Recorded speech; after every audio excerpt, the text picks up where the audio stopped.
कृष्णा कृष्णा हरे हरे, हरे राम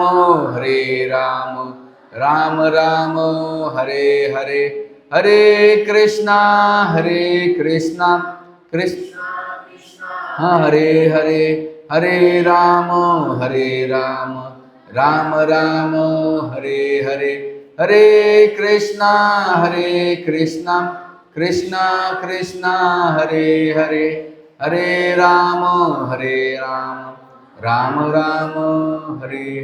मुखं करोति वाचालं पंगुलयते गिरिं यत्कृपातं वन्दे श्रीगुरुदीनतारिणीं परमानन्दमाधवं श्रीचैतन्येश्वरम्। हरे कृष्णा। सर्व भाई भक्तांचं आपल्या साप्ताहिक कार्यक्रमामध्ये हार्दिक स्वागत आहे। भगवद्गीतेमध्ये अर्जुनाला प्रश्न विचारला आहे की भगवंता, आम्ही तुझ्यासोबत होतो, या भौतिक संसारात का आम्हाला पाठवलं? तर भगवंत म्हणतात, इच्छा द्वेष समोतना द्वंद्व मोहेन भारता। भारत ह्या शब्दाचा अर्थ आहे अर्जुना, इच्छा आणि द्वेषामुळे तो ह्या जगात आलेला आहे। आणि ह्या इच्छा आणि द्वेषामध्ये द्वंद्व म्हणजे जय पराजय, मान अपमान, लाभ हानी, जय पराजय, सुख दुःख हे त्याच्या जीवनात येत असतं। आणि पुन्हा ह्या द्वंद्वामध्ये राहताना पुन्हा ईर्ष्या आणि द्वेष करत असतो, इच्छा आणि द्वेष करत राहतो। तो इच्छा आणि द्वेष करून आलेला आहे आणि इथं पण इच्छा द्वेष केल्यानंतर त्याची प्रगती होण्याच्या ऐवजी अधोगती होते। पण भगवंताची कृपा आहे आपल्याला की आपल्याला ह्या गोष्टीतून मुक्त होण्यासाठी भगवंत नाना प्रकारचे आपल्यासाठी योजना करीत असतात की हा जीवात्मा जरी माझ्याकडून सोडून गेला असेल तर आपल्या उद्धारासाठी भगवंत 8-9 प्रकारच्या वस्तू पाठवत असतात। सर्वप्रथम आपल्याला विग्रह रूपामध्ये भगवंत येतात। जगन्नाथ बलदेव सुभद्रा असो, विठ्ठल रुक्मिणी असो, सीताराम लक्ष्मण असो, राधाकृष्ण असो, प्रत्येक स्टेटमध्ये घ्या। जसं तुम्ही बालाजी, आंध्रामध्ये जाताना बालाजी आहे, तामिळनाडूमध्ये रंगनाथ स्वामी आहे, त्याच्यानंतर वरदराज आहे, केरळामध्ये जाताना तर अनंत पद्मनाभ स्वामी आहे, कर्नाटकमध्ये जाताना तर उडुपी कृष्ण आहे, महाराष्ट्रामध्ये पंढरपूरचे पांडुरंग आहेत, द्वारकेमध्ये द्वारकाधीश आहेत, राजस्थानमध्ये रणछोडराय आहेत। प्रत्येक स्टेटमध्ये भगवंत विग्रहाच्या स्वरूपामध्ये आलेले। विग्रहाचं दर्शन घेऊन तुम्ही उद्धार करा। दुसरे, भगवंतांनी ग्रंथ पाठवलेले, ग्रंथ वाचून येऊ द्या, हे दुसरं। तिसरं, ग्रंथाने साधू संताला पाठवलं की जा बाबा यांना ज्ञान द्या। साधू संताला दिल्यानंतर साधू संतांच्या मुखातून पुन्हा चौथी गोष्ट येते, ते म्हणजे भगवंताचं नाम घेऊन नाही का माझ्या धामात या।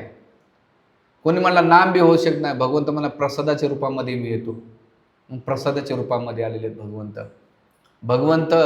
त्याच्यानंतर आणखीन आपल्याला गायीच्या रूपामध्ये तिची सेवा केली, कामधेनू आहे तर ती भगवत धामात घेऊन जाऊ शकते।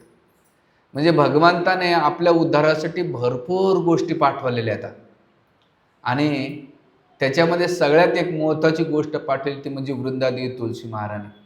आपण रोज सकाळी मंगल आरती झाल्यानंतर, भगवंताची आरती झाल्यानंतर, नरसिंहदेव भगवंताची आरती झाल्यानंतर तुळशीदेवीची आरती केली जाते। का बरं? 2 गोष्टीसाठी। एक तर ती भगवंताला प्रिय आहे आणि दुसरं भक्ताचं पोषण करते ती। म्हणून त्या श्लोकांमध्ये जर तुम्ही असं डीप विचार केला तर तो सुंदर श्लोकामध्ये काय, वृंदाय तुलसीदेवाय प्रियाय केशव सच, वृंदाय तुलसीदेवाय प्रियाय केशव सच। तुम्ही कोणाला प्रिय आहेत? ना विष्णू भक्ती प्रतिदेवी सत्यवर्ते, म्हणजे तुम्ही भगवंताला प्रिय आहेत आणि भक्तांना काय करतात? भक्ती प्रदान करतात। तर अशा तुळशी महाराणीचे मागच्या आपण काही दिवसापासून 2 प्रवचन घेतले। पहिल्या प्रवचनामध्ये तुळशी महाराणीच्या वेगळ्या विविध अंगांचं महिमाचं वर्णन केलं, महिमा। दुसऱ्या प्रवचनामध्ये पूजा कशी करावी, पूजाचे विविध प्रकार आणि त्याच्यामध्ये ते वर्णन केलेलं। आजच्या याच्यामध्ये तुळशी महाराणीची निश्चित सेवा जरी केली तर तुम्हाला ह्या लोकांमध्ये सगळ्या गोष्टी प्राप्त होतात आणि हे शरीर सोडल्यानंतर भगवत धामाची प्राप्ती होते। म्हणजे भगवंत आपल्याला, तुळशी महाराणी आपल्याला भक्ती देते आणि भक्तीबरोबर भगवंत प्रदान करते। म्हणून हे भगवंत तुळशी महाराणीचं रूप कसं काय ह्या जगामध्ये प्रगट झालं? तर जेव्हा वृंदादेवी भगवंताची ती संगणी नित्य पार्षद आहे. लक्ष्मीला नेहमी ईर्ष्या होत असते. मी नेहमी भगवंताच्या चरणकमलाजवळ राहतो, पण भगवंताचं लक्ष जेवढं तुळशीकडं आहे तेवढं माझ्याकडं नसतंय.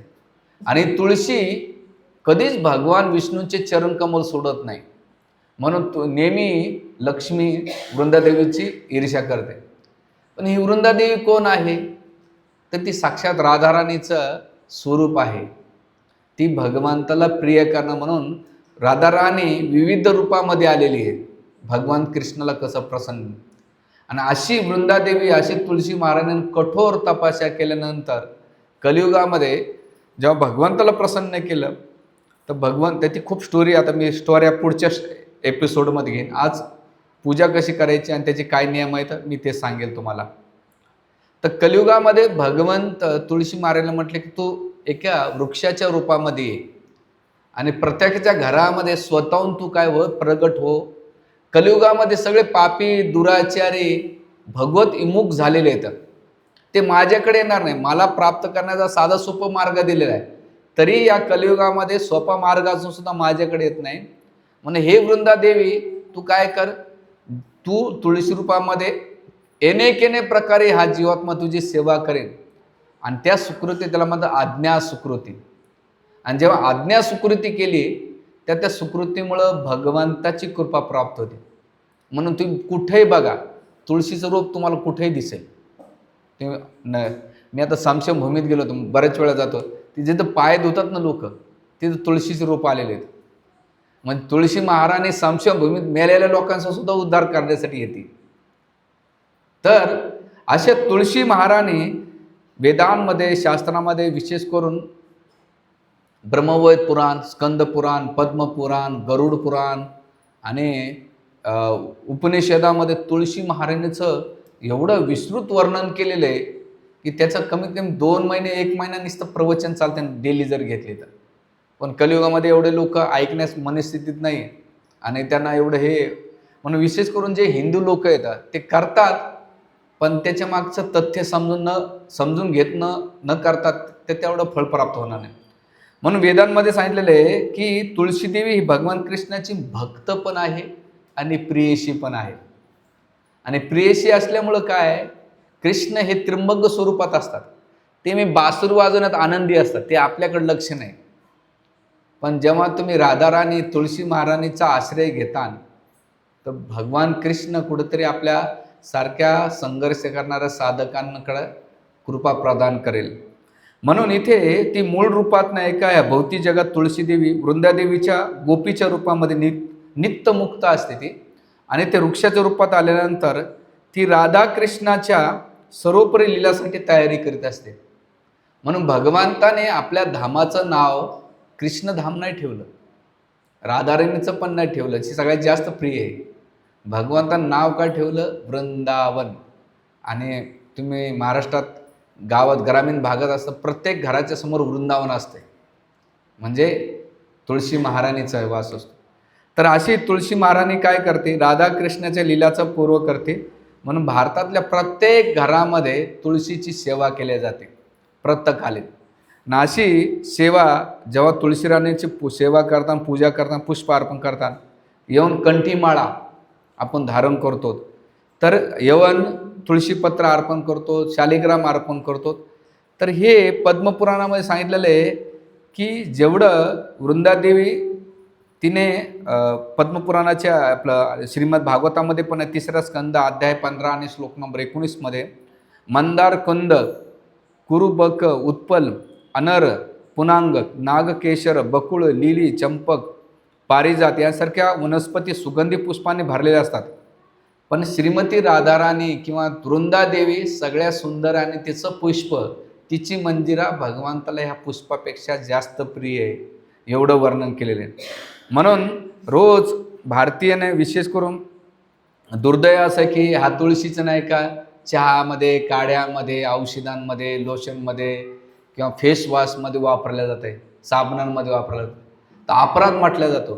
तर याचं टाळून नाही का आपण काय केलं पाहिजे, नुसतं जर सेवा केली, आपण तिचं स्मरण केलं, प्राक्षलन केलं, तरी सगळ्या पापातून मुक्त होऊन भगवत धामाचं आपल्याला प्राप्ती होते.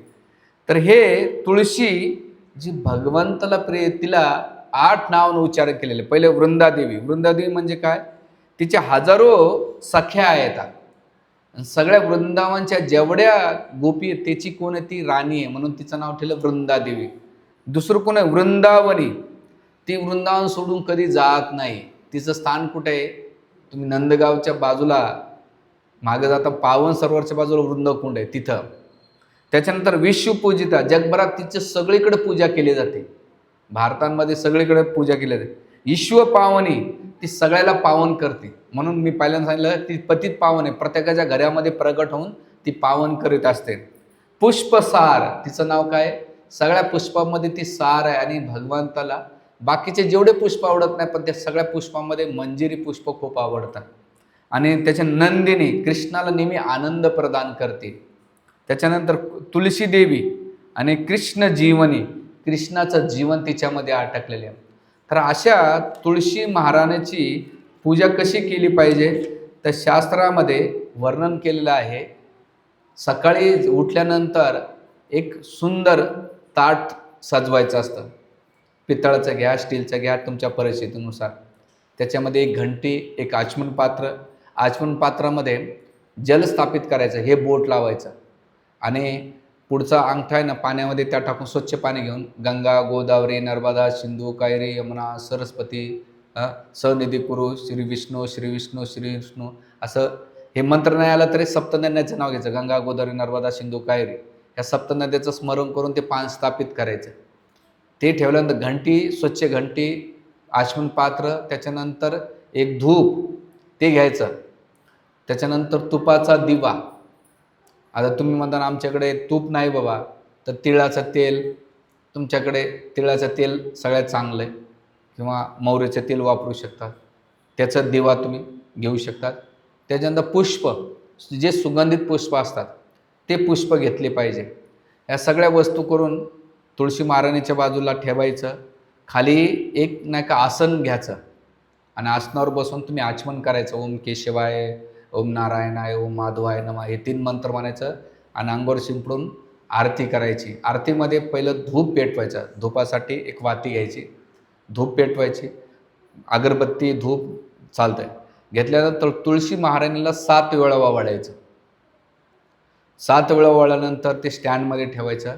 त्याच्यानंतर तुपाचा दिवा पेटवायचा. तो पेटवल्यानंतर तुळशी महाराणीचे चरण कमल, जे खोड आहे त्याला 4 वेळा वाढायचं असतं. किती वेळा? 4 वेळा.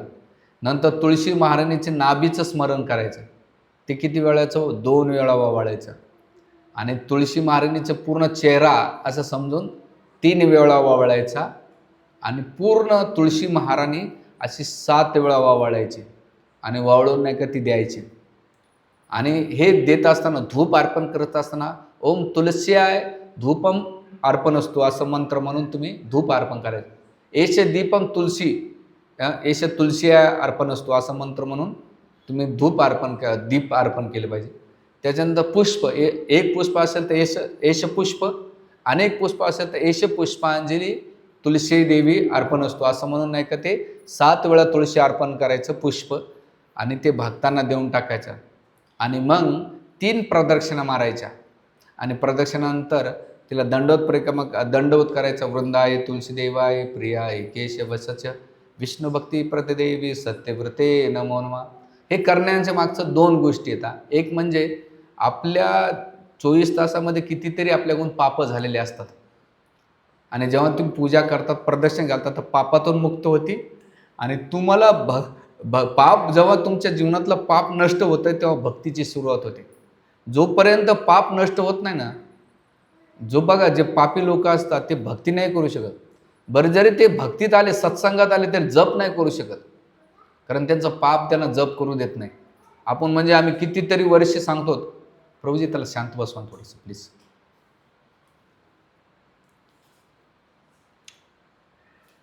आपण लोकांना खूप सांगतो जप करा, आणि त्यांना जपाचं पण महत्त्व असतं, पण ते जप करू शकत नाही. का? तर त्यांची जी तुकाराम महाराज म्हणतात, बहुत सुकृताची जोडी, म्हणून विठ्ठला सुकृत असल्याशिवाय भगवंताचं नाव येत नाही. पण जेव्हा तुलसी महाराणीची तुम्ही वारंवार सेवा करता आणि तुळशी महाराणीची सेवा केल्यानंतर, पूजा केल्यानंतर आपोआप तुमच्या जीवनातले पाप नष्ट होत आहे आणि त्या पुण्यामुळं तुम्ही भगवंताची भक्तीची सुरुवात होती. म्हणून तुळशी भक्ती प्रतिदेवी सत्य भगवंताची भक्ती प्रदान करते. तर अशा तुळशी महाराणीचं श्रीमद भागवतात 3रा स्कंद 16 अध्याय 19 मध्ये तिचं वर्णन केलेलं आहे. तर जेव्हा आता तुळशी शास्त्रामध्ये, पद्मपुराणामध्ये आणि स्कंदपुराणामध्ये तिचा सौंदर्याचं वर्णन केलेलं आहे. कसं केलेलं आहे? अशी तुळशी स्वर्णाप्रमाणे सुंदर वर्णाची आहे, गोल्डन कलर आहे तुळशी देवीचा. त्याच्यानंतर तिच्या नाकामध्ये एक मोहक मोती धारण केलेले आहे तिनं, तुळशी देवीनं. होठावर स्मित हास्य. त्याच्यानंतर तिनं निळ वस्त्र धारण केलेलं आहे, एकदम श्यामवर्ण निळ वस्त्र. का बरं वृंदादेवी तुळशी आपलं श्याम वस्त्र किंवा जे निळ वस्त्र धारण केलेलं आहे? जेव्हा ती निळी साडी बघते, मागं पण मी राधाराणीच्या पाष्ट्यामध्ये सांगितलं, तर वृंदादेवी नेहमी निळी साडी का घालते? याचा अर्थ तिला कृष्णाचं स्मरण व्हावं म्हणून ती नेहमी निळी साडी घालते. कारण कृष्णाचा रंग कसा आहे? निळसर आहे, म्हणून ती निळी साडी घालते. त्याच्यानंतर ती उजव्या हातात भक्तांना वरदान देते आणि डाव्या हातात तिच्या हातात दक्ष नावाचा पिवळा पोपट आहे. आपल्याकडे कोणता पोपट आहे? हिरवा पोपट आहे आणि त्याची चोच कशी आहे? लाल आहे. पण राधाराणीचा पोपट कसा? पिवळा आहे. आणि ह्या पोपटाचे सहस्रवादी शिष्य येतात आणि ती कशी येतं? लाल रंगाचे, पिवळ्या रंगाचे, निळ्या रंगाचे, पांढऱ्या रंगाचे, हिरव्या रंगाचे, आणि ते वृंदावनच्या सगळीकडे विखुरल्या गेलेले आहेत. बघा, वृंदावनमध्ये 2 पक्ष्यांचा जास्त आवाज पाहायला भेटतो तुम्हाला, मोराचा आणि पोपटाचा. त्याच्यानंतर हरिणसुद्धा आता पाहायला भेटतात. आणि आपल्या नाशिकमध्ये, मुंबईला जाताना तुम्हाला 2 पक्षी जास्त दिसतात, कावळे आणि कबूतर. कबूतर नाही का लष्टी असल्यामुळं, कारण मुंबईमध्ये लष्टी जास्त लोक आहेत, कामी आहेत, म्हणून कबुतराची वाढ झालेली आहे. जास्त नॉनव्हेज खातात म्हणून कावळे झालेले आहेत. दोन्ही. आता रामकुंडावर कावळं पाहायला भेटत नाही, कारण तिथं ते मला नुसते भात खाऊ कंटाळा आलाय. मग ते पुढे जातात तपोवनमध्ये. पण मुंबईमध्ये हे 2 पक्षी पाहायला तुम्हाला जास्त भेटतील. त्याच्यावर आता लय वादम उठलेले त्या कबुतरावर दाणे टाकण्यावर. म्हणजे हे 2 पक्षी पाहायला भेटतात. पण वृंदावनमध्ये कोणते आहेत? कावळण कबूतर नाहीत तिथं. तिथे सगळ्यात जास्त पोपट आणि मोर पाहायला भेटतात, कारण ते भगवान कृष्णाचं धाम आहे आणि भगवान कृष्णाला आनंद प्रदान करण्यासाठी. तर असे दिलेले आहेत. आणि हे काय करतात? सगळीकडे जातात आणि त्या सुंदर ठिकाणी भगवान कृष्णाने कुठं लीला करा, राधाकृष्णाने लीला करा, त्याची प्लॅनिंग करण्यासाठी एक पोपट नाही का ते शिष्य जातात आणि ते सगळे अपडेट्स कोणाला देतात? दक्षला देतात, दक्ष पोपटाला. आणि दक्ष पोपट का राधाला सांगतो आणि मग आपल्या वृंदादेवीला सांगतात, वृंदादेवी राधाराणीला सांगते आणि मग त्या लीलाचं ठिकाण ते ठरवतात आणि तिथे कोणते पक्षी भजन गाणार ही वृंदादेवी डिसाईड करते. आज भगवंत येणार आहे तर कोणतं भजन गायचं, कोण्या पक्षानं गायचं, पहिली गोष्ट. दुसरं, कोणतं गायन करायचं, कोणता स्वर गायचा, कधी नाही गायचा, हे वृंदादेवी डिसाईड करते. दुसरं, कधी कधी लोकांना स्वर तालाचा ज्ञान नसेल तर गडबड करते.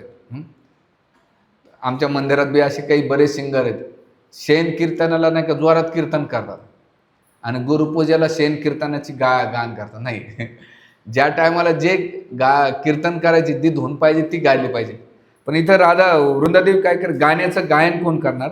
दुसरं, राधाराणी किंवा कृष्ण जी लीला करणार त्यावेळेस कोणता सुगंध पसरला पाहिजे त्यांच्या लीलेमध्ये, कोणत्या पुष्पांचा सुगंध असला पाहिजे, ही वृंदादेवी डिसाईड करते. त्यानंतर ते सुवासित दरवळ आणि त्यावेळेस भगवंताला त्या लीलेमध्ये कोणतं व्यंजन खायला आवडेल.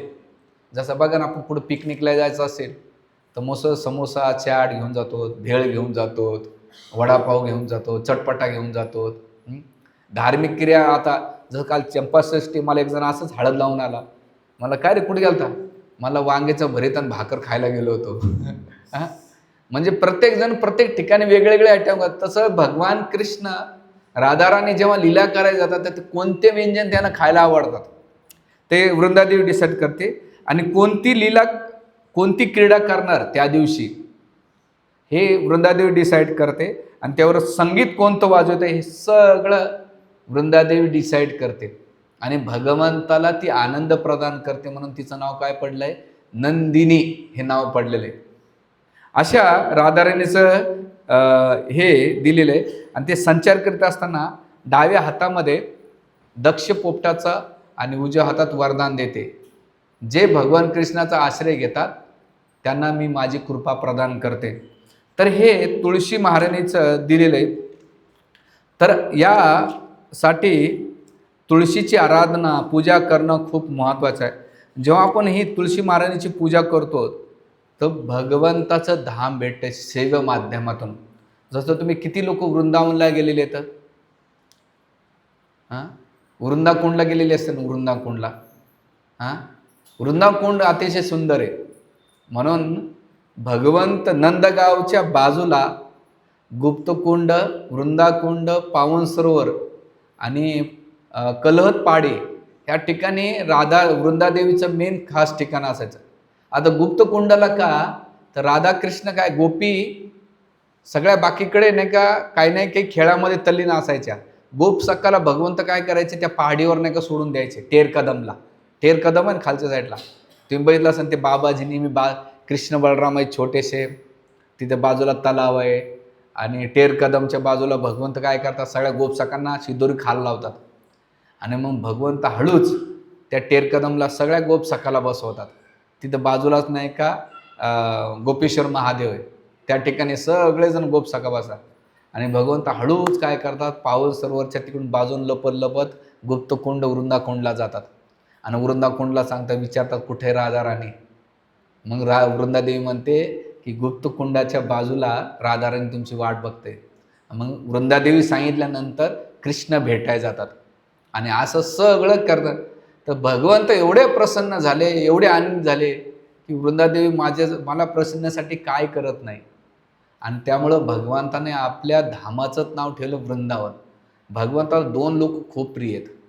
त्यांचं ओरिजिनल धाम आहे गोलोक वृंदावन. गोलोक म्हणजे काय, गाईच्या नावाने दिलेलं आहे गोलोक वृंदावन, आणि या भौतिक जगामध्ये वृंदावन ठेवलेले. तर ते त्या प्रतीक म्हणून वृंदाकुंड तिथं निर्मिती केलेली आहे. पण काही काळाच्या ओघामध्ये मोगलाने आक्रमण करून ती मूर्ती, वृंदादेवीची मूर्ती नाही का तोडल्या गेली, ती अदृश्य झाली होती. पण त्यानंतर तिथे नंदबाबाने कृष्णाने खूप सुंदर, अतिशय सुंदर लीला केलेली वृंदाकुंडच्या शेजारी. भगवंताने आजोबी तुम्ही जाताना, मी पहिल्यांदा 2007ला गेलो होतो, दीनबंधू प्रभू होते प्रोपर्टी सबल अजून बी आहेत ते. तर ते अतिशय सुंदर पोपटाचा आवाज काढायचे, मोराचा आवाज काढायचे, गाईचा आवाज काढायचे आणि कृष्ण आणि राधाराणी किती सुंदर लीला करायचे याचं वर्णन दीनबंधू प्रभू करायचे. तर त्यावेळेस तिथे एक माधवदास बाबाजी हे एक उच्चकुलीन ब्राह्मण परिवारातले होते. जेव्हा पहिल्यांदा त्यांनी एका भागवत कथेमध्ये वृंदावनची महिमा ऐकली, वृंदावनमध्ये नंदगाव वृंदाकुंडाचं महत्त्व ऐकलं, तर ते उच्चकुल ब्राह्मण अतिशय वैभवशाली घरातले होते. जसं त्यांनी श्रवण केलं वृंदावनचं, तर त्याने आपलं सगळं ऐश्वर धनसंपत्ती सोडली आणि वृंदावनमध्ये आणि विशेष करून नंदगावच्या बाजूला तिथे येऊन राहू लागले. राहत असताना त्यांच्या जीवनामध्ये परिवर्तन कशामुळे झालं, श्रवणाच्या माध्यमातून. म्हणून भगवंताला जाणायचं असेल, भगवंताची कृपा प्राप्त करायची असेल, तर प्रत्येक साधकाने श्रवण केलं पाहिजे. का बरं, ज्या व्यक्तीबद्दल जेवढं आपण ऐकू तेवढं आपलं आकर्षण वाढेल. आपण भौतिक संसाराचं जेवढं ऐकतो पाहतो तेवढं आपलं अट्रॅक्शन वाढते. का, दिवसभर आपण मोबाईलमध्ये पाहतो, रील्स पाहतो, बाजूचंच सभोवचं वातावरण एवढं सुंदर असतंय, तर त्या असं आपलं वाटतं हे संसारच सगळ्यात चांगला आणि आनंदी देणार आहे. पण नाही, हा संसार टेम्पररी आहे. इथं किती ऐकलं तर काळानुसार, शरीराच्या नुसार सगळं तुम्हाला सोडून जावं लागतं. पण जेवढं तुम्ही भगवंताबद्दल ऐकता आणि श्रवण करता, भगवंत गीतेमध्ये 7व्या अध्यायामध्ये तत्शृणी भगवंत म्हणतं माझ्याबद्दल ऐका, माझ्या भक्ताबद्दल ऐका. हां, जेवढं भगवंत आणि भक्ताबद्दल तुम्ही ऐकतात ना, तेवढं तुम्हाला भक्ताबद्दल काय ऐकायचं, तर अशा भक्ताने भगवंताला कसं प्राप्त केले आणि भगवंताला काय ऐकायचं, कारण भगवंताचं शाश्वत धाम त्यांना जोपर्यंत समजून घेणार नाही तोपर्यंत आपण त्याच्या भगवत धामात जाऊ शकत नाही. तर असे माधव बाबा यांनी राधाराणी वृंदादेवीची तुळशी महाराजांची सेवा केल्यानंतर कसं भगवत धाम प्राप्त केलं याचं वर्णन येत आहे. तर त्याने भौतिक संसारात सगळी मायामय सोडला आणि लवकर येऊन त्यांनी संन्यास धारण केला आणि संन्यासामध्ये त्यांचं नाव पडलं श्री माधव बाबा. बाबा म्हणजे संन्यासीची लेवल. केल्यानंतर त्याने अतिशय फाटके तुटके कपडे, वृंदावनमध्ये जे पडलेले फाटके कपडे धारण करायचे. हातामध्ये एक मातीचं कमंडलू असायचं, उजव्या हातात काठी असायची आणि जे कोणी मधुकरी दिले ते खायचं. नाहीतर त्यांच्या मुखामध्ये 2च नाव असायचे, राधाकृष्ण. राधाकृष्ण राधाकृष्ण, हे वृंदा हे वृंदा हे वृंदा. हे त्यांचा नित्य नियम असायचा. नामस्मरण आणि भजनामध्ये तल्लीन असायचे. तर वृंदावनमध्ये राहत असताना त्यांनी हे गुप्त कुंड जेव्हा ऐकलं, आपलं गर्ग संहिताचं वाचन केल्यानंतर त्यांना कळलं की गुप्त कुंड कुठे. आणि मग त्याने खूप वर्ष शोध करण्याचा प्रयत्न केला आणि मग अतिशय विचलित झाले की नेमकं हे गुप्त कुंड आहे कुठं. आणि मग एक ठिकाणी त्यांना स्वप्नामध्ये पडलं, एक ठिकाणी तुळशी खूप दिसत आहेत आणि तुळशी गेल्यानंतर त्यांना बघितलं कुठं कुठं आहे. असे फिरत असताना बाजूला एक ठिकाणी त्यांना अर्धा किलोमीटरच्या आवारामध्ये एक ठिकाणी तुळशीचं मोठं असं वन दिसलं त्यांना.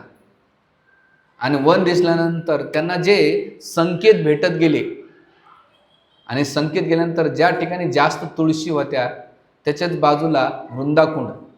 पहिले वृंदाकुंड सापडलं आणि त्याच्या मागे नाही का गुप्तकुंड सापडलं. तुम्ही आता कधी गेला असाल तर तिथे तुळशीचं वन खूप मोठं पाहिलं. आणि मग गर्ग संहिता, अन्य जे पुराण आहेत, जीव गोस्वामी किंवा अन्य आचार्यांच्या टीकाचं प्रमाण पाहिलं, सगळे नकाशे काढले, तेव्हा त्यांना हे वृंदाकुंड आणि गुप्तकुंड सापडलं. आणि सापडल्यानंतर त्यांनी त्याची निर्मिती केली. निर्मिती करत असताना त्यांच्याकडे धन नव्हतं, काय नव्हतं. आणि उतरत्या वयामध्ये त्यांनी वृंदावनमध्ये 3 प्रामुख्याने कामं जास्त केले. एक म्हणजे वृंदावनचं जे मेन वैभव होतं, वृक्ष, ते प्राय तोडले होते ब्रिटिशांच्या काळामध्ये. आणि नंतर बी लोभाच्या पायी खूप तोडून टाकले, खास करून भूमाफियाने. तर त्या वृक्षाचं रोपण केलं. ज्या जमिनी मोठमोठे बिल्डर्स किंवा जे माफिया होते त्यांच्यातून भगवंताच्या जास्त लीलास्थळी होत्या त्यांना मुक्त केलं.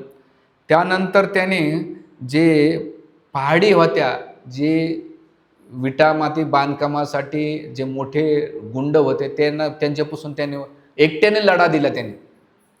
त्यांच्यावर खूप मोठे संकट समस्या पण आले, पण त्याने हार नाही मानली. एवढं करून त्यांनी पावन सरोवर, त्याच्यानंतर टेर कदम ह्या ठिकाणी त्याचं मोठं उत्खनन केलं. असं करीत असताना त्या 1989च्या सालामध्ये त्यांना एक असं हे वाटायचं, काय वाटायचं की आता आपलं शरीर आपल्याला सोडावं लागणार आहे. त्यांना त्यावेळेस TB झाली, TBमध्ये कॅन्सर पण झाला.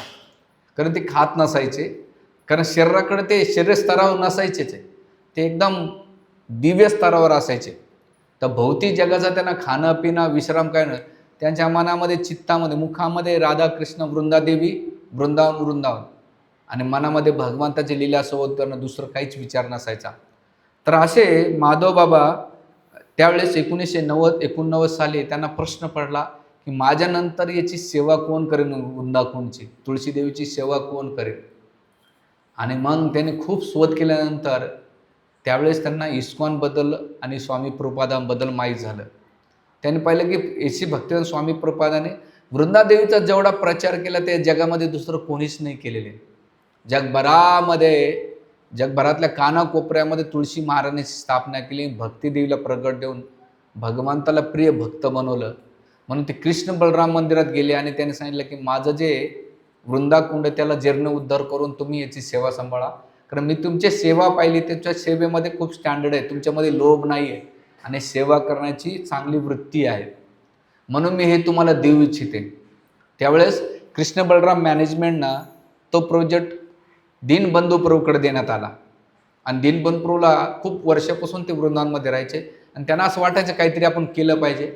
आणि मग हे वृंदाकुंड त्यांना भेटलं. त्यावेळेस नाही एक खड्डा होता आणि मग ती जमीन विकत घेतली, बाजूची मागची पुढची जमीन घेतली, पैसे दिले त्या शेतकऱ्याला, त्याच्यावर जे आक्रमण होतं ते हटवलं पहिल्यांदा त्याने. मग त्यावेळेस गोविंददासी ज्या पहिल्यांदा अमेरिकेमध्ये तुळशी महाराजांची त्यांनी ऐकलं आणि तुळशी महाराजांचे बीज भारतातून अमेरिकेत घेऊन गेले. आणि अमेरिकेत घेऊन गेल्यानंतर त्याच्यापासून रूप बनवलं आणि ते सगळ्या इस्कॉन मंदिरामध्ये रूपं देऊन टाकली. तर प्रभुपादाला एकदा विचारलं की प्रभुपाद, एखाद्याची भक्तीची वाढ होतं त्याचं लक्षण काय? तो प्रभुपाद म्हणते ज्याची तुळशी हिरवीगार आहे, सुंदर अशी टवटवीत आहे आणि तिची वाढ होतीये, त्याची भक्ती वाढ होत चालली, हे त्याचं लक्षण आहे. आणि मग असे गोविंददासीनं एवढं संशोधन केलं, त्याच्या सेमिनार दिले तुळशी महाराजांची कशी सेवा करायची. तर प्रभुपादाने एवढं प्रसन्न होऊन श्रीमद भागवताच्या 4थ्या स्कंदामध्ये गोविंददासीचं वर्णन केलेले. कोणी डिसेपल्सचं नाव नाही. तर मी जेव्हा पहिल्यांदा वाचलं तर माझ्या मनात एकच प्रश्न आला, जोपर्यंत श्रीमद भागवतम राहील तर प्रभुपादांच्या एका डिसेपलचं नाव नित्य नियमाने घेतलं जाईल. म्हणजे एक प्रभुपाद आणि दुसरं म्हणजे गोविंददासी. बाकी काळानुसार सगळे डिसेपल विसरून जातील, पण गोविंददासी का जाणार? कारण तिने तुळशी महाराजांची खूप सेवा केली. तर ही गोविंददासी 1989 साली ती आली, तिनं वृंदाकुंडचं ठरवलं. त्यावेळेस त्यांनी त्यांच्यासोबत नाही का विद्यादेवी माताजी, मुरलीधर प्रभू आणि मोहनदास यांच्यासोबत त्यांनी जे माधव बाबा आहे त्यांच्या औषध पाण्याचा खर्चाचा भाग उचलला आणि त्यांचं सगळं त्यांनी खर्च केला. आणि हळूहळू त्यांना वाटलं की आता आपण हे जे वृंदाकुंड आहे त्याची मूर्ती सापडत नाही आहे, तर आपण एक सुंदर पेंटिंग केली पाहिजे. आणि मग ह्या गोविंद माताजी अतिशय सुंदर चित्रकार होत्या आणि माधव बाबाला विचारून त्यांनी एक रोजचं वृंदादेवी तुळशी महाराणीचं पेंटिंग केलेली. आणि हळूहळू पेंटिंग केल्यानंतर जसं जसं त्यांनी वर्णन केला की तिचा रंग कसा आहे, नाकात काय घातलं आहे, तिचे केस कसे आहेत, साडी कोणती घालते, तिचे डोळे, तिचे ओठ, एवढं बारीक डिटेल्स केल्यानंतर जेव्हा गोविंददासींना तो चित्र माधव बाबांना दाखवला, तर जसं ते पिक्चर पाहतात, तो चित्र पाहतात, तर त्यांच्या डोळ्यातून अश्रुधारा आला. ज्या वृंदादेवीचं मी एवढ्या वर्षे साधना केली, तपस्या केली, प्रत्यक्ष मला त्या चित्राच्या रूपामध्ये मला येऊन नाही का दर्शन दिलं. आणि आल्यानंतर ते म्हटले, जसं गोलोक वृंदांमध्ये वृंदादेवी आहे तसंच हे चित्र सेम टू सेम आहे. आणि त्या चित्राच्या आधारावर आज मी तुम्ही वृंदाकुंडला जे मूर्ती पाहताला जातात वृंदादेवीची सेम डिक्टो गोलोक वृंदांमध्ये वृंदादेवी आणि भौतिक जगाची वृंदांची देवी सारख्या आहेत, याच्यात काहीच फरक नाही.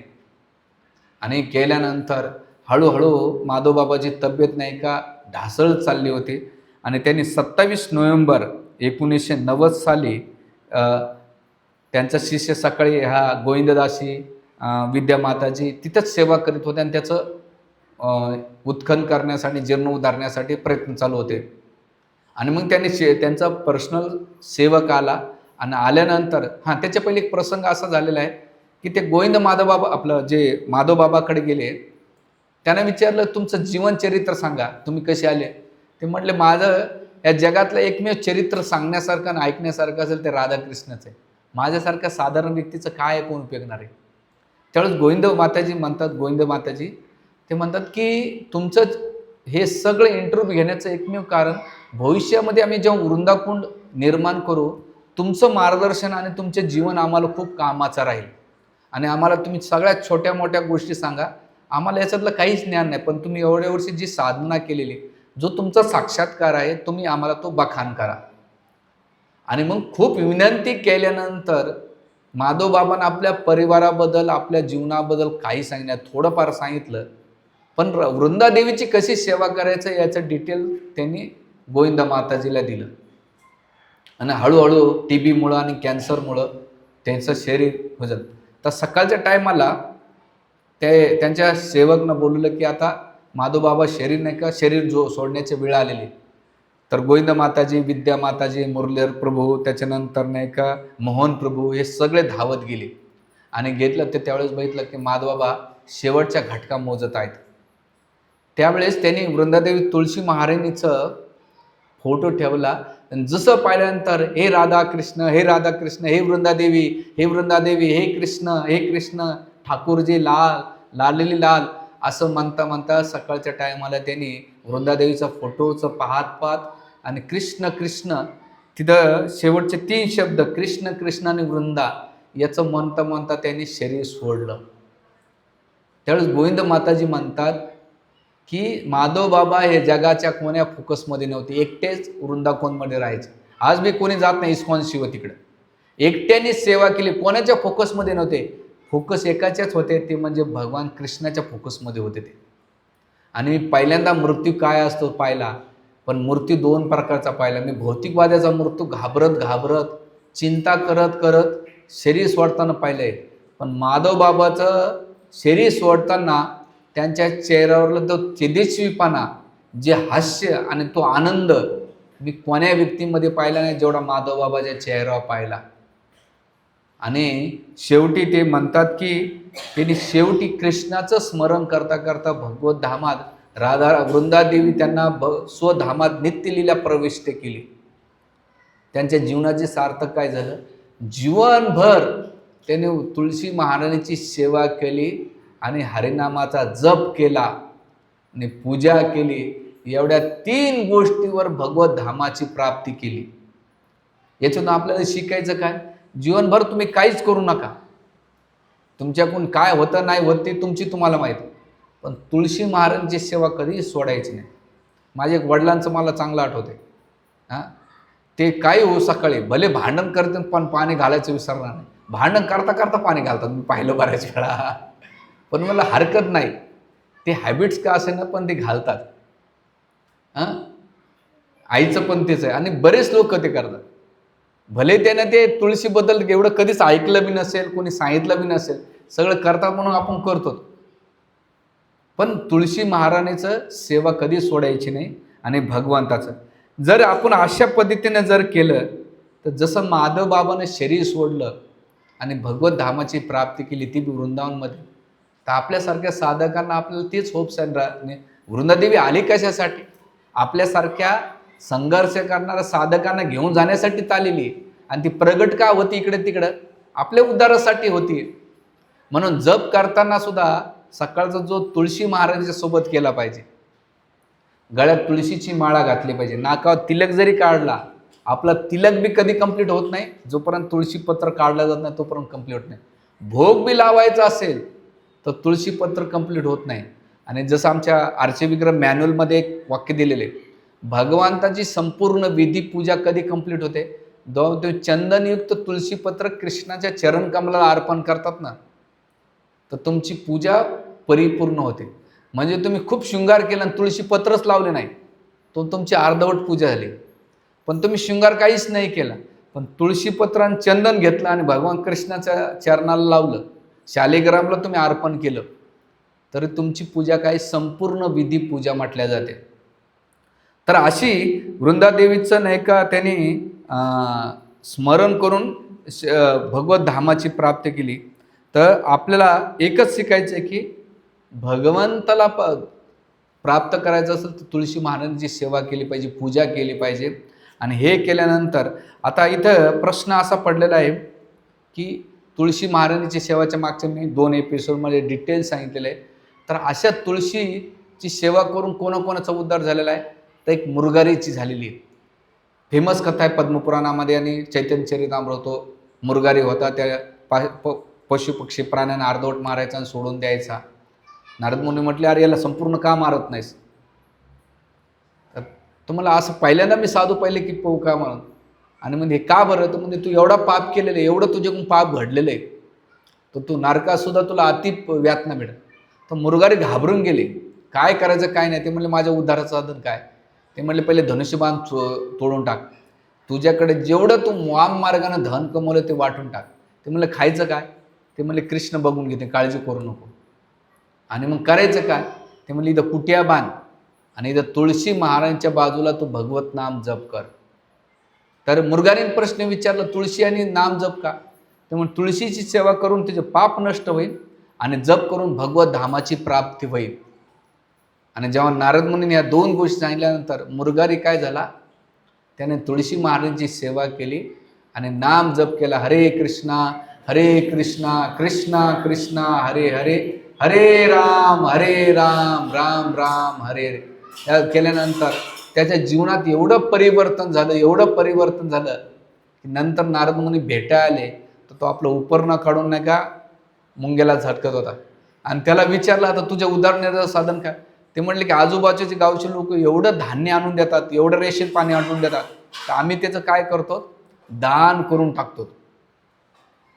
तर हे केवळ तुळशी महाराजांची सेवा केली आणि त्यांचं उद्धार होऊन भगवत धामात गेले. दुसरं उदाहरण आहे, एक वेश्या हरिदास ठाकूरांना ती प्रलोभित करण्यासाठी आले, पण नामाचार्य हरिदास ठाकूर 3 दिवस निरंतर जप केला आणि केल्यानंतर तिच्या जीवनात परिवर्तन झालं. हरिदास ठाकूर म्हटले, या कुटीमध्ये राहा, तुळशी महाराजांची सेवा कर आणि नाम जप कर आणि तुझ्याकडे धन संपत्ती सगळ्याला वाट.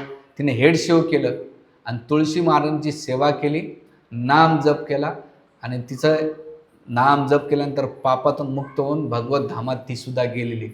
म्हणजे या दोन्ही उदाहरणातून आपल्याला शिकायचं काय, की भक्तिदेवी तुळशी महाराजांनी आपलं पाप नष्ट म्हणून प्रदर्शन घालताना ब्रह्महत्या जर झालेलं पाप सुद्धा नष्ट होऊन जातं, असं तुळशी महाराजांची सेवेचं महिमा दिलेलं आहे. आणि एवढं केल्यानंतर हे आपण नित्य नियमानं तुळशी महाराजांची काळजी घेतली पाहिजे, सेवा केली पाहिजे. आता ती कशी केली पाहिजे ती थोडक्यात पाहूया. इथं सर्वप्रथम सकाळी तुळशी महाराजांची वेळी पाणी घातलं पाहिजे. कधी घातलं पाहिजे, सकाळी 7:30 ते 9च्या दरम्यानातच आपण नाही का तिची उत्तम सेवा केली पाहिजे. दुसरं, सूर्यप्रकाश तिला भरपूर असला पाहिजे. किती सूर्यप्रकाश, हिवाळ्याच्या दिवसामध्ये ते सूर्यप्रकाशामध्ये, उन्हाळ्यामध्ये तिला चांगलं ग्रीन नेट किंवा सावली असली पाहिजे. जास्त ऊन पण नको आणि जास्त थंड पण नको. या दोन्हीचं समन्वय, जसं आपल्याशी आपण जसं राहतो तसं तुळशी राणीचं महाराणीला तुम्ही ठेवलं पाहिजे. पाणी कसं घातलं पाहिजे, तर पाणी ऋतूनुसार घातलं पाहिजे. काही लोक नुसतं भडभड वागतात, मी पाहिलं.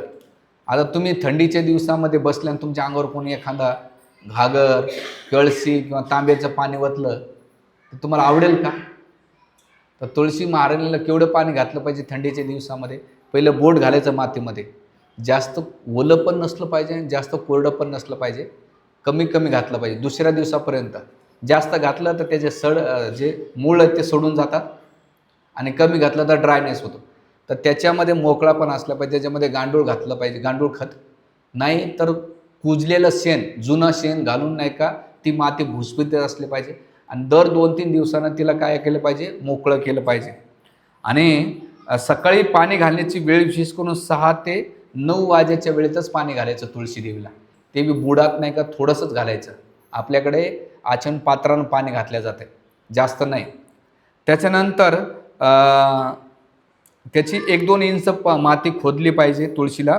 आणि तिचे पानं, कमी पानं असेल तर तोडूच नाही, जास्त पानं असले तर दिवसाचे 3-4 पानं तोडू शकता तुम्ही.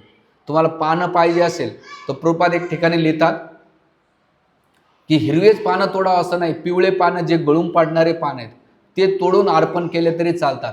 किंवा सुकलेले पानं, खाली पडलेले पानंसुद्धा तुळशी देवीचे पानं भगवंताच्या भोगाला चालतात, ते घेतले पाहिजे. त्याच्यानंतर मातीच्या मिश्रणामध्ये सगळ्या गोष्टी ठेवल्या पाहिजे. त्याच्यानं अवरोपण कधी करायचं, तिचं रोपण कधी करायचं, एक तर सकाळी करायचं नाहीतर 4च्या नंतर करायचं. दुपारच्या उन्हाच्या वेळेस नाही करायचं, तिला हवा लागू नये, ऊन लागलं तर ती सुकून जाते. तर कमी याच्यामध्ये त्याचं रोपण केलं पाहिजे, जास्त खोल खड्ड्यात. त्याच्यानंतर त्याचा रोग जर आला, बुरशी आले, फंगस आलं, तर त्याच्यामध्ये पाण्याचं जे प्रेशर आहे अति जोरात नसलं पाहिजे आणि कमी पण नसलं पाहिजे. अशा मीडियम प्रेशरनं, स्प्रेनं किंवा पाण्याच्या प्रेशरनं तुम्ही तिचा रोग नाही का स्वच्छ करू शकता. उन्हाळ्याच्या दिवसात 3-4 वेळा पाणी घालायचं असतं, प्रेशर द्यायचं असतं, तिला थंड करायचं असतं. जसं उन्हाळ्यामध्ये बघा ना आपण 3-4 वेळा आंघोळ करतो, तसं तुळशी महाराणीचं हे असलं पाहिजे. त्यानंतर मंजिरा आणि तुळशी वाढवण्यासाठी मोठमोठ्या कवळ्या तोडल्या पाहिजे. कवळ्या का तोडल्या पाहिजे, तिची एनर्जी खायला नको. जास्त मोठ्या झाल्या की तिची एनर्जी खूप जाते, म्हणून कवळ्या असतानाच मंजिरा तोडायच्या, पान तर हे दिलेलं आहे. पानं तोडताना विशेष करून नख किंवा कातर लावू द्यायचं नाही, तर बोटानं तोडायचं असतं. आणि जे जास्त पानं असेल तर 4-5 तोडू शकतात आणि ज्याच्याकडे पानं खूपच कमी आहेत तर तोडू नये, जोपर्यंत तिचं वाढ होत नाही, हे आपण घेतला पाहिजे. आणि अशा पद्धतीनं आपण जेव्हा तुळशी करू, तर आता हे तुळशी भगवत सेवेसाठी तुळशी पात्र ठेवायचे कशात, तर सगळ्यात महत्त्वाचं एक स्टीलचं डब्बा घ्यायचा ज्याला छिद्र असतात चाळणीसारखे, त्याच्यामध्ये तुळशीपत्र ठेवू शकतात आणि फ्रीजमध्ये नॉर्मल ठेवून नाही का ते तुम्ही अर्पण करू शकतात. मंजिरा पण काढू शकतात. जर तुम्हाला नसेल तर एक वला कपडा नॉर्मल, आणि त्या वल्या कपड्यामध्ये तुम्ही नाही का तर तुळशीचे पानं ठेवू शकतात. आणि विशेष करून तुळशीचे पानं अर्ली मॉर्निंगला तोडायचे असतात, दुपारून 9-10च्या नंतर तोडायचे नसतात. जर इन केस तुमच्याकडे नसेल तर तुळशी महाराणीच्या चरणकमलाजवळ जेवढे पडलेले येतं ते तुम्ही उचलून घेऊन भगवंताला भोगाला अर्पण करू शकतात. तर हे शास्त्रामध्ये याचे नियम दिलेले आहेत. तर असं म्हटलं जातं जो तुळशीची सेवा करतो तो भगवत धामात जाईल. पण त्या तुळशीला तुम्ही जर साधारण म्हणून वरबाडता हे करता तर त्याची अधोगती होईल. येऊन म्हटलं जाते जो तुळशीला असं जोरात तोडतो तो भगवान विष्णूंच्या कर्णरंध्रामध्ये आपल्या टाळूमध्ये छेद केल्यासारखं आहे. तर हे शास्त्राचे एवढे नियम दिलेले आहेत. आणि तुळशी तोडताना एक मंत्र म्हणायचा असतो. कोण ते तुळशी स्वतःसाठी नाही, मागे म्हणण्याचा प्रयत्न करा. तुलसी अमृत जन्मसी सदम तव केशव प्रिय केशवार्थ चिनोत्मित्नी वरदा भाव शोभने. हे तुळशी अमृत तुम्ही काय केले, तुम्ही अमृत प्रदान करतात. सदा तुम केशव प्रिय, तुम्ही केशवाला प्रिय आहात. केशवार्थ चिनोत्मी, मी जे काही तुळशी तोडते ते केशवाच्या प्रसन्नासाठी तोडते. वरदा भव शोभेने, तुम्ही काय करा, कृपया मला आशीर्वाद द्या आणि माझ्यावर काय करा, कृपा प्रदान करा. हे भावना मंत्र म्हणून तुम्ही मंजिरा किंवा तुळशी तोडल्या पाहिजे. अशा पद्धतीने तुम्ही तुमच्या घरामध्ये तुळशी महारानींची सेवा करू शकता. आणि पद्मपुराण आणि गरुड पुराणामध्ये सांगितलेलं आहे की जेवढा तुम्ही बाहेर कुठेतरी जप करता त्याचं एवढं फळ प्राप्त होत नाही, पण जेव्हा तुम्ही तुळशी महाराजांच्या साध्यामध्ये जप जास्त करता त्याचं बेनिफिट हजारो लाखो पटीनं प्राप्त होतो. म्हणून कोण्याही इस्कॉन मंदिरामध्ये तुम्ही जाता तर सगळे भक्त तुळशी महाराणीच्या आजूबाजूला जप करतात. तर तुम्हाला जास्त बेनिफिट पाहिजे असेल आणि तुमच्या साधण्यामध्ये तुम्हाला ती एनर्जी प्राप्त करायची असेल तर तुळशी महाराजांच्या साधण्यामध्ये आपण जप करून भगवंताला म्हणून दिवसभर जे काही पाप होते तर सकाळी तुळशी महाराजांची सेवा केल्यानंतर सगळ्या पापातून नष्ट होते आणि भगवंताची कृपा प्राप्त होते. हरे कृष्णा कृष्णा कृष्णा हरे हरे. मध्ये सांगितलेलं आहे तुळशी कधी नाही सोडायची. रविवार, मकर संक्रांती, स्मृतीशास्त्रामध्ये संक्रांती, रविवारी, द्वादशी, पौर्णिमा आणि अमावस्याला तुळशी तोडू नये. आणि आपण रविवारी पाणी पितोत ना, पितोत ना.